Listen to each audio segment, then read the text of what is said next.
Commençons par fermer les yeux et prenez une inspiration. Et sachez qu'au fur et à mesure que cette journée et ce week-end avancent, vous allez recevoir beaucoup d'informations dans votre esprit. Mais vous allez aussi recevoir ces informations dans vos cellules et elles résonnent avec cela. Votre esprit peut être confus, éloignez-vous-en, mais revenez à l'intérieur, prenez une autre respiration et revenez à vos cellules et laissez-les vous parler. Soyez ici dans la pièce avec votre famille, dans cette réunion akashique avec celle que vous n'avez peut-être pas connue auparavant dans cette vie-ci. Mais peut-être, et très probablement, que vos chemins se sont croisés en Lémurie au cours de cette période de 30 000 ans, lorsque nous étions ensemble comme une famille. Sentez que cela pénètre en vous et remarquez comment vous vous sentez à l'intérieur. Votre cœur réagit-il à cela? Est-ce qu'il dit oui? Oui, c'est la famille des êtres divins. Et prenez une autre inspiration. Attirez cette énergie divine dans votre corps, dans votre pensée, dans votre esprit. Et ouvrez les cellules de votre mémoire akashique à ce premier message du jour de la part de Crillon. Salutations mes chers, je suis Crillon du service magnétique. Mes chers, c'est le moment pour vous d'être dans un état que vous appelleriez méditation. C'est un moment où vous dédiez votre conscience pour modifier l'état normal dans lequel vous êtes afin de recevoir des informations, d'être calme, de respirer d'une manière différente et d'être détendu. Et laisser l'information circuler. Et l'information qui peut circuler aujourd'hui peut vous surprendre. Pour ceux qui sont tombés sur cette canalisation et qui ne savent pas ce que c'est l'une des 5 canalisations et elle correspond à l'étude, ce que j'ai donné et décrit comme la roue d'enseignement lémurienne.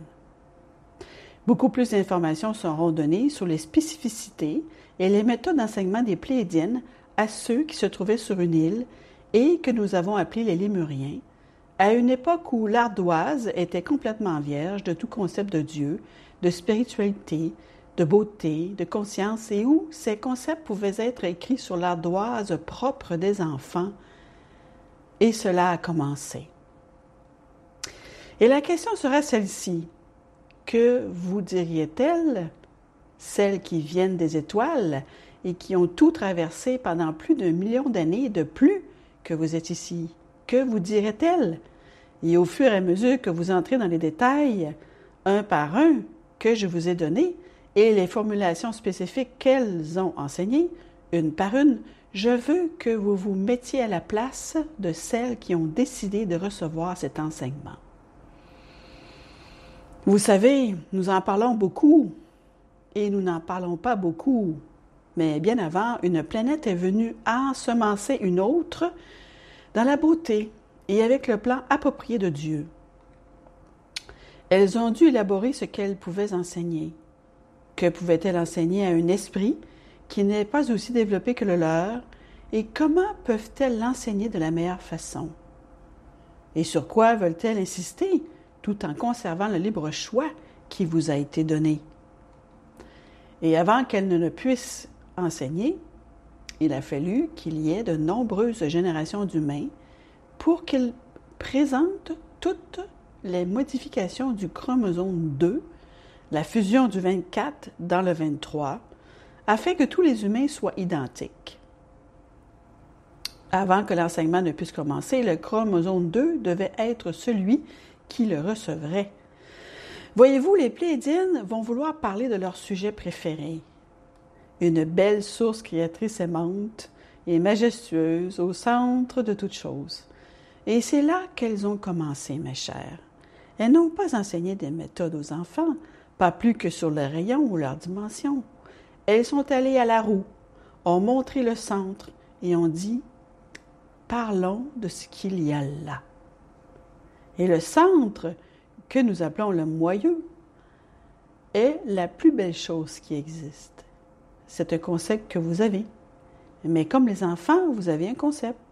Vous ne savez pas vraiment ce que pourrait être Dieu ou l'Esprit.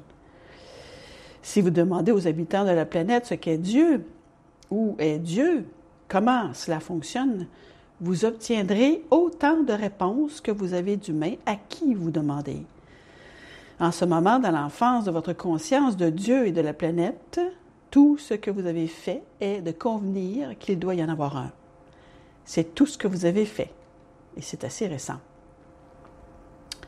Car beaucoup de vos civilisations étaient déjà arrivées à cette conclusion auparavant, mais sont toujours revenus à de nombreux dieux. S'il y a plusieurs types de civilisations, alors il doit y avoir plusieurs dieux. Plus de 80% de cette planète croient en un seul Dieu. Vous êtes mûrs et prêts pour la discussion, la conscience et la réalisation de ce que cela pouvait signifier. Et les Pléiadiennes savaient très bien que ce serait l'évolution que vous choisiriez, car c'était aussi la leur. Elles ont donc dû enseigner quelque chose de pré-évolutif, si vous y pensez bien, à des enfants, sachant qu'ils grandiraient et feraient des erreurs comme vous. Et pourtant, ce qu'elles vous ont enseigné, elles savaient aussi que cela resterait dans votre akash afin qu'ils soient prêts, et que si vous en aviez l'opportunité et que la Terre évoluait comme elle l'avait prévu, cela se produirait ou pourrait se produire. Si vous en aviez l'opportunité, la cache finirait par s'éveiller à une plus grande vérité, plutôt qu'une terre qui reste assise et discute ce que Dieu unique et qui dit à l'autre civilisation « Et si vous ne l'adorez pas de cette façon, ce Dieu, nous allons vous tuer. » Je dirais que ce serait un peu une aberration. Vous ne l'avez pas encore fait, vous ne le comprenez pas encore. Et puis, les autres parties de la civilisation rendent le Dieu unique tellement humain qu'il en devient dysfonctionnel. Mais c'est toujours un seul Dieu. Vous voyez que l'évolution de la conscience telle qu'elle est réellement est un mystère pour vous. Mais lentement, mes chers, les civilisations et les cultures successives de cette planète vont commencer à comprendre et à réaliser la conscience de l'humanité. En d'autres termes, s'il y a un Dieu unique, il doit y avoir une certaine unicité de toutes les choses, car Dieu a créé toutes les choses. L'humanité finira par comprendre qu'il n'y a pas de séparation et que séparer Dieu en deux parties de croyance est en fait enfantin. Alors, les humains commenceront à comprendre et à réaliser que les nombreuses religions de la planète peuvent aussi exister tant qu'elles sont compatissantes les unes envers les autres, compréhensives les unes envers les autres, et qu'elles peuvent se regarder et dire « Eh bien, nous avons notre façon de faire, et vous avez la vôtre. N'est-ce pas merveilleux que nous puissions tous aimer Dieu? » Et vous pouvez vous lever et vous tenir la main avec des tenues différentes, des symboles différents, des croyances différentes et même des prophètes différents. Puis, vous pourriez dire, ils sont tous issus d'un seul endroit, n'est-ce pas formidable? Peut-être qu'il y aurait finalement une chanson que vous chanterez, où vous vous tiendrez la main et où de nombreuses religions, avec de nombreux costumes et de nombreux symboles, pourront se tenir la main et chanter ensemble une chanson si puissante que vous pleurerez devant la beauté de savoir que nous venons d'ailleurs. Et dans l'ADN, vous découvrez de plus en plus que la compassion, l'enseignement et les informations originales de la source sont là. Certains n'auront jamais besoin de la roue d'enseignement, car c'est une énergie intuitive en ressortira. Directement de votre cache, une énergie intuitive en ressortira, directement de ce qui a été implanté en vous pour cette époque. Une sagesse implantée en vous que vous n'avez pas encore vue. Cela va se produire sur toute la planète. C'est déjà en cours de réalisation. Il existe déjà une préparation à l'idée et au concept que peut-être, juste peut-être, vous rencontrerez des extraterrestres qui sont gentils et bienveillants, et plus intelligents et plus sages que vous. C'est juste une graine à une idée naissante que vous n'avez tout simplement pas eue auparavant parce que vous les avez tous rendus dysfonctionnels comme vous. Et que chaque extraterrestre qui est censé être venu sur cette planète est là pour vous attraper. Et ça, mes chers, comme nous l'avons déjà dit, c'est la nature humaine. Vous voyez, c'est votre histoire. Ce sont les choses qui commencent à changer. La bienveillance arrive, et la bienveillance se fait d'humain à humain. C'est un hommage d'humain à humain. Et nous vous avons déjà dit que lorsque vous regarderez en arrière et que vos petits-enfants regarderont dans le passé et qu'ils commenceront à apprendre l'histoire, ils se tourneront vers vous et diront « Oh, c'est une blague, hein? Vous avez fait ça? » Tout ce qui précède 2012, vous pourriez même le qualifier d'année barbare, en raison de ce qui commence à se produire. Et nous vous avons dit une fois de plus que ces changements ne peuvent pas se produire du jour au lendemain parce que les humains n'aiment pas le changement. Et le genre de changement que notre conscience, notre bienveillance, notre paix et notre douceur commencent à apporter signifie que certains de ceux qui ne sont pas comme ça doivent s'effondrer. Et si vous l'avez remarqué, c'est ce qui se passe. Imaginez une sorte de gouvernement magnifique que vous avez mis en place. Et donc, vous êtes si fiers, et puis vous arrivez et vous constatez, eh bien, quel est l'attribut de ce gouvernement? Ou nous argumentons, parce que c'est le mieux que vous avez, n'est-ce pas? Et qu'est-ce que vous accomplissez? Presque rien. Et pourquoi cela? Parce que nous sommes en désaccord. Et vous dites, peut-être qu'il y a quelque chose de mieux. Et nous en avons parlé de cela aussi. De nouvelles idées pour vous faire fonctionner les choses d'une manière à laquelle personne n'a jugé bon de penser vont arriver sur votre chemin. Votre façon de vivre déterminera aussi ce que vous découvrirez. Et les inventions qui arrivent, nous vous l'avons dit, vont changer votre vie d'une manière qui doit être changée rapidement. Et tout cela ne vient pas seulement de la conscience. Beaucoup de ces choses proviennent des changements climatiques dont nous vous avons dit qu'ils allaient arriver. Toutes ces choses pour renouveler la vie dans l'océan. Cette planète est en train de se revitaliser. Et, mes chers, vous êtes à l'avant-garde de cela. Et il y a celles qui écoutent et qui disent « Ce gars qui parlait fou. » Ils pensent que les choses deviennent plus favorables. Et nous vous disons encore une fois, examinez le filtre par lequel vous vous regardez et regardez les autres. Et examinez pourquoi, tout le temps, tout ce que vous regardez à travers les lunettes est toujours à moitié vide. Et vous constaterez que c'est partout parce que c'est la nature humaine telle qu'elle était avant. C'est ce que vous étiez. Et le passé qui existait est toujours ce que vous transportez en tant qu'histoire et que vous projetez sur l'avenir en disant « Comme c'était avant, ça le sera encore et on y va. » Et ça ne va pas s'arranger. Et c'est ce à quoi vous êtes confrontés, chers humains. Vous faites face en ce moment même à une idée, un paradigme que vous allez devoir briser, qui dit que nous savons ce qui va se passer parce que nous connaissons le passé.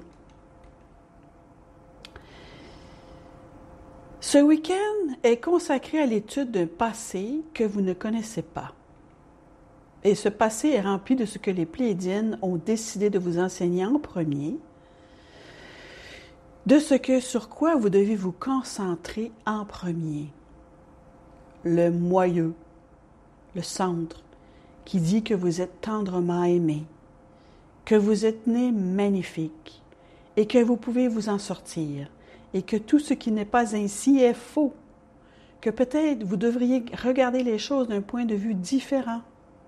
Vous asseoir un moment, être calme, respirer et demander à l'esprit « Est-ce vrai? Suis-je vraiment aimé à ce point? » Et puis ressentir les frissons qui disent « Tu en as mis du temps à demander. » Et puis il y aura celles et ceux qui commenceront à recevoir l'information qui se trouve dans leur cache directement des étoiles. Et alors, l'idée que vous venez peut-être d'ailleurs et que vous avez en fait de l'ADN pléiadien ne sera pas si étrange. Les gens ne vous fuiront plus lorsque vous leur direz ce que vous croyez, car la science commencera à le prouver. Et puis, il y aura un moment charnière où la science doit s'impliquer dans la spiritualité. Parce que l'étude de toutes les choses sur cette planète est l'étude de la façon dont le Créateur l'a fait. Vous ne pouvez pas discuter d'une invention et dire aux jeunes, nous ne pouvons pas vous dire qui l'a faite. Ne mentionnez pas le nom. Étudiez simplement ce que c'est. Et là, on va révéler ce qui s'est passé.